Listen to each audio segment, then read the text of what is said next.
Madame, Monsieur, bonsoir. Bienvenue dans ce journal tout en images. Voici les titres. À la une de ce mardi, l'épineuse question de la santé mentale au cœur d'un colloque organisé aujourd'hui à l'université. Professionnels, praticiens ou encore chercheurs ont abordé les enjeux autour de la prise en charge des personnes concernées. Les vacances scolaires ont démarré depuis seulement quelques jours. Certains parents procèdent pourtant déjà à l'achat de fournitures en vue de la rentrée. Solution pour fractionner ses dépenses importantes ou garantie pour mieux gérer son budget des vacances, l'achat anticipé présenterait bien des avantages. En fin de journal, nous prendrons la direction du soleil avec le match des plages.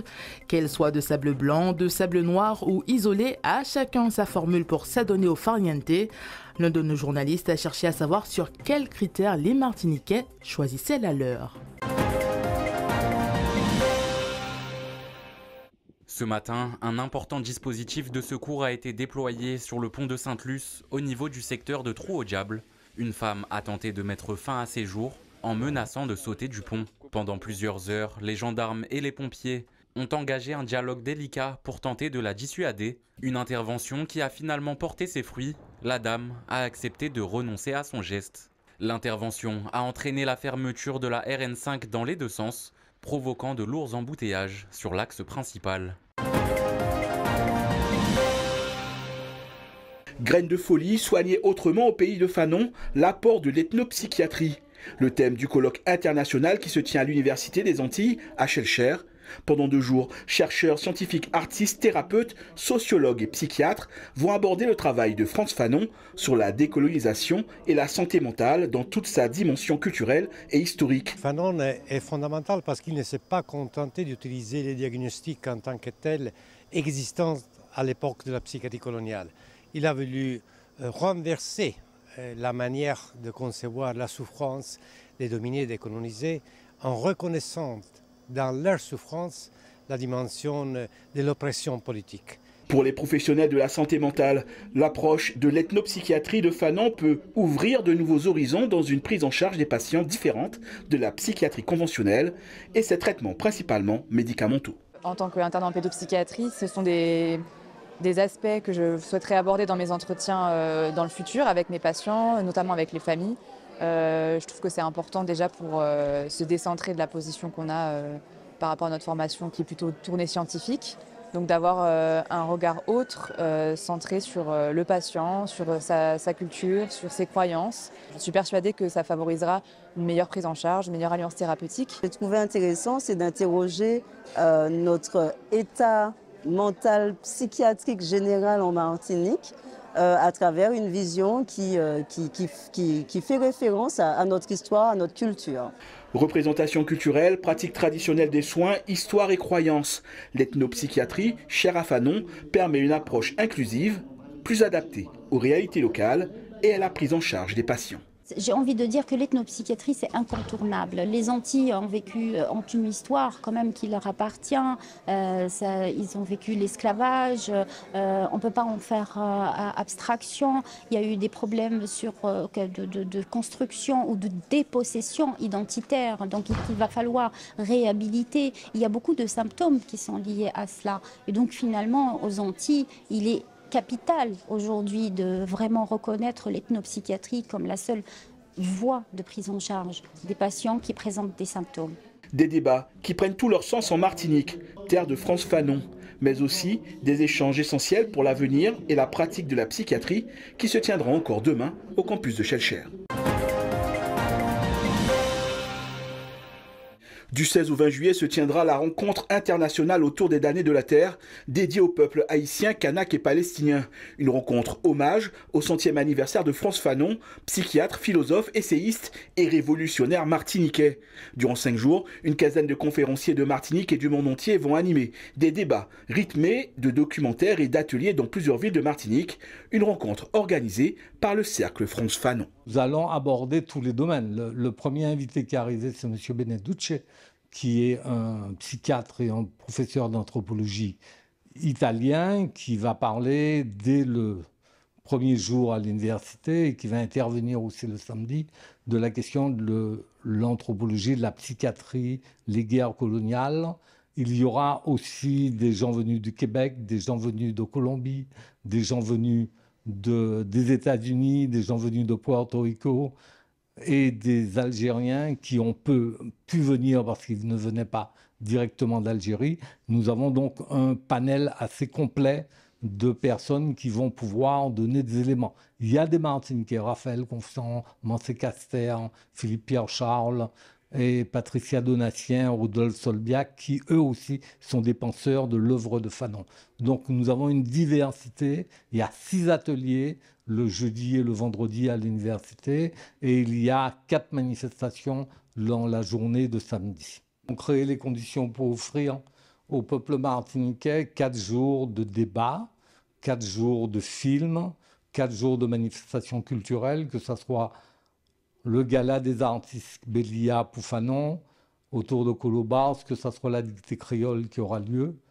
Ce que nous souhaitons pendant ces 4 jours, c'est qu'il y ait le maximum de Martiniquais qui participent à ces événements, que ce soit à l'université, que ce soit au Morne Rouge, à Saint-Pierre, à Schellcher et enfin à l'Atrium le dimanche. Mi-juillet, mais des rayons déjà bien achalandés et des clients au rendez-vous. La liste des fournitures scolaires, c'est le gros budget de la rentrée. Pour le maîtriser, de plus en plus de parents font préparer leur liste directement par le magasin. Comme ça, vous n'êtes pas tenté. Vous n'êtes pas tenté par le produit peut-être de luxe ou de marque. Quand vous nous demandez à nous de préparer pour vous des produits meilleur rapport qualité-prix, ce sera meilleur rapport qualité-prix. Voilà. Ce sera les produits en promotion ou les mini-prix, mais ce sera toujours des produits très attractifs pour nos clients. Pour faire des économies, les parents ont tous leurs petites astuces. Cette maman achète des produits qui durent dans le temps ou achète en promo. Des choses qui sont en sol, et comme des crayons, des feutres, des cols, des tailles-crayons et des stylos. Quand je trouve en sol, j'achète. J'ai les sacs de mes filles. Ça m'a coûté assez cher, des fois 60 €. Donc, ce que je fais, je coude. Et voilà, et ils repartent avec leur sac. Et c'est juste que quand c'est vraiment pas bon, je change. Autre tendance fréquemment observée, échelonner les achats entre juin et septembre. Le dernier passage correspond souvent à la réception de l'allocation de rentrée scolaire. On a aussi une deuxième vague à partir du 15 août et jusqu'à la fin du mois d'août où il y a les aides de la CAF qui sont versées.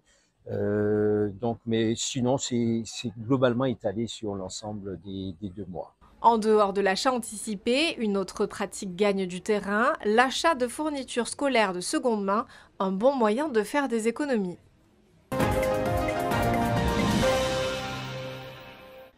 Atelier de théâtre, lecture, soirée découverte du conte martiniquais et de notre culture.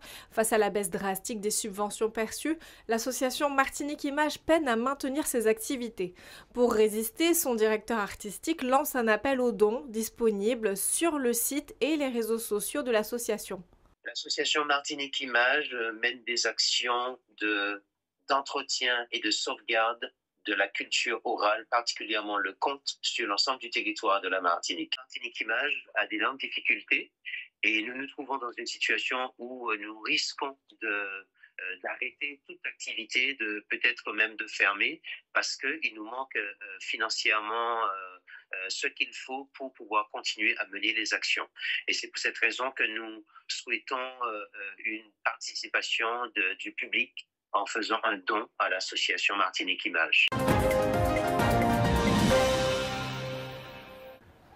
C'est l'incontournable des grandes vacances, le bain de mer. Et lorsqu'on vit sur une île entourée d'eau, le choix est vaste. Plage de sable blanc, de sable noir ou encore peu connu.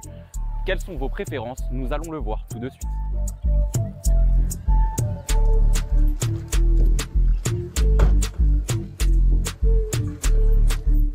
Du nord au sud, les plages martiniquaises séduisent et elles attirent même des milliers de touristes chaque année. Chacun n'hésite pas à partager son petit coin préféré à sa famille ou ses amis, mais reste encore à déterminer les critères. Et si certains n'apprécient pas le sable sous et sur leurs pieds, d'autres ont bien leur préférence sur ces grains. En vrai, plutôt sable blanc, plutôt ceux du sud. Après, je connais pas trop ceux du nord, c'est pour ça, mais en vrai, surtout ceux du sud. Moi, en vrai, j'ai pas de type de plage préféré, mais en vrai, je suis quand même plus sable blanc, mais j'aime quand même bien les plages sable noir. Plutôt plage sauvage. Ok, donc plus sable blanc ou sable noir? Les deux, les deux. Je sais pas, le sable noir, bon, c'est rare que je vienne. D'ailleurs, là, je suis au Corbe, mais c'est rare que j'y vienne. Donc, du coup, plutôt sable blanc. Les deux, en vrai. Mais quand même sable noir, perso. Quand même sable noir, ouais. Les plages attirent quel que soit leur décor. Certains y trouvent même l'apaisement pour y travailler. Que ce soit seul ou en famille, les places sont parfois chères. Et le choix rime souvent avec plage favorite, nord ou sud. Vous avez déjà donné vos réponses. Pareil, c'est pas vraiment de plage préférée, mais je dirais comme plus Nance Couleuvre.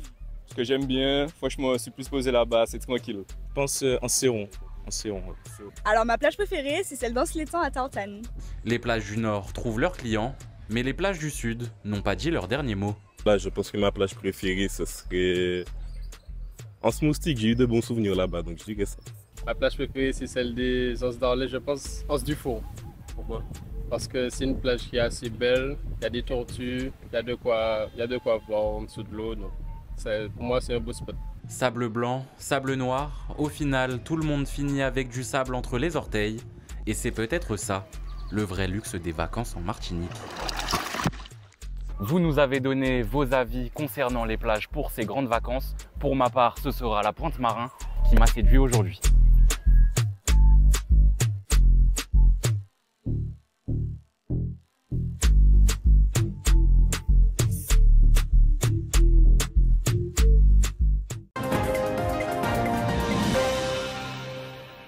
Demain, les salles hexagonales prêteront enfin l'oreille à une voix venue de Guyane. Le film Coup tes voix, entre fiction et documentaire, le réalisateur Maxime Jean-Baptiste explore les non-dits, les blessures familiales et les résonances de l'histoire à travers le regard de Melric, un adolescent en quête de sens et de racines. Ça raconte l'histoire d'un jeune garçon de 13 ans qui habite en France et qui va retourner dans son pays d'origine, la Guyane, à passer les grandes vacances chez sa grand-mère, qui habite à Cayenne, la capitale, dans un quartier, une cité. Et progressivement, durant l'été, il va découvrir des secrets de famille, dont la mort d'un oncle qui a détruit la famille. Et il va essayer de comprendre et de s'y retrouver dans ces histoires-là. Le film va sortir demain en Hexagone, en sortie nationale. Il va aussi sortir en Guyane. Et alors, ces vacances, c'est toujours un peu difficile. Mais on va faire une deuxième sortie à la rentrée en septembre, en Guadeloupe, en Martinique, à La Réunion, et après d'autres pays. Mais en tout cas, voilà, on pourra aller voir. Si vous souhaitez donner votre sang, les camions de l'EFS seront présents demain sur la place Vincent Placoli du bourg de Sainte-Anne de 8h30 à 13h30. Vous pourrez aussi vous rendre à la Maison du Don située au premier étage de l'immeuble Fils de Dillon à Fort-de-France de 8h à 17h30.